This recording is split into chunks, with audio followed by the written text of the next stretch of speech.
Let's look at a passage from The Ones Who Walk Away from Omelas by Ursula Le Guin. This story belongs to a genre, science fiction, that many of you, like me, may love a great deal. And the narrator in this passage is different from the narrator in the rest of the story, where Ursula Le Guin departs from the normal narratorial impartiality and frequently uses you as if she were talking directly to the audience. She lets the audience make choices about the story in that part. But in this section of the story, she converts to third-person impartiality, and she describes the child who is the central symbol of the story. Now, the child lives in miserable conditions in the basement of a building. There's a room. It has one locked door and no window. A little light seeps dustily in between the cracks in the boards, second-hand from a cobwebbed window somewhere across the cellar.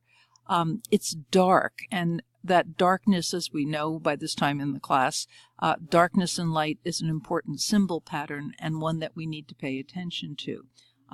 It's damp, and there are these mop heads that are smelly, stiff, clotted near a bucket, and the child is afraid of that mop. Now, she allows herself ambiguity again. In the room, a child is sitting. It could be a boy or a girl. It looks, and notice the pronoun there's no gender pronoun at this point. It looks about 6 years old, but is actually nearer 10. It is feeble-minded and slow. Perhaps it was born defective, and again she's speculating because the details of the child don't matter. Only the abuse of the child matters, because the child is a central symbol of the sacrificial scapegoat in the story. It picks its nose and occasionally fumbles vaguely with its toes. It sits hunched in the corner farthest from the bucket and the two mops. It is afraid of the mops. It finds them horrible. So the mops, too, have symbolic value, but the ambiguity allows us to project many things on them as a symbol. The one thing that is certain, and again, the verb to be is used, the door is locked, okay, and no one will come.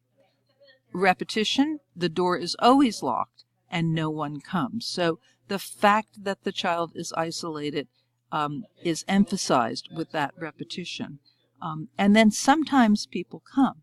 Sometimes the door rattles terribly and opens, and a person or several people are standing there.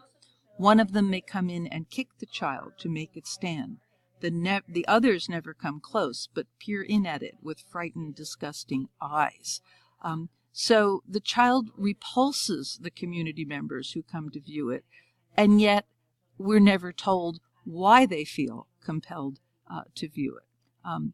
The child, almost like a character in Plato's allegory of the cave, can remember sunlight and his mother's voice, and sometimes says, "I will be good."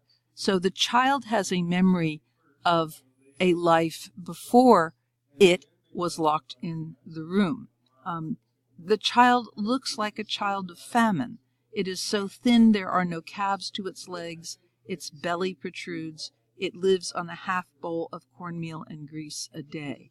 And remarkably, it is naked. And as we will see in William Blake, that nakedness is a symbol of innocence. And to make it even more horrible, its buttocks and thighs are a mass of festered sores, and it sits in its own excrement continually. Now, that description borders between the specific, there's lots of horrible specific sensory details in it, and something that is almost allegorical or symbolic. An archetypal symbol is the symbol of the sacrificial scapegoat. Some of you may know this symbol from Shirley Jackson's story, The Lottery, the one member of the community that is sacrificed for the good of the whole. So the next sentence tells us that this child is a symbol for the people of Omelas. They all know it is there, all the people of Omelas. Some of them have come to see it. Others are content merely to know it's there. they all know that it has to be there. Le Guin is emphasizing that the success and prosperity of this community depends on the misery of the child. Some of them understand why, and she never explains to us why, but she says that some of the community understand why, and some do not.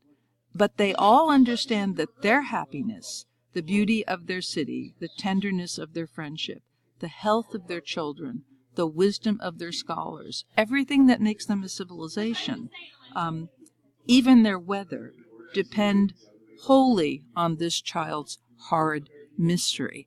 So we know when we're reading this passage that it is more than a metaphor.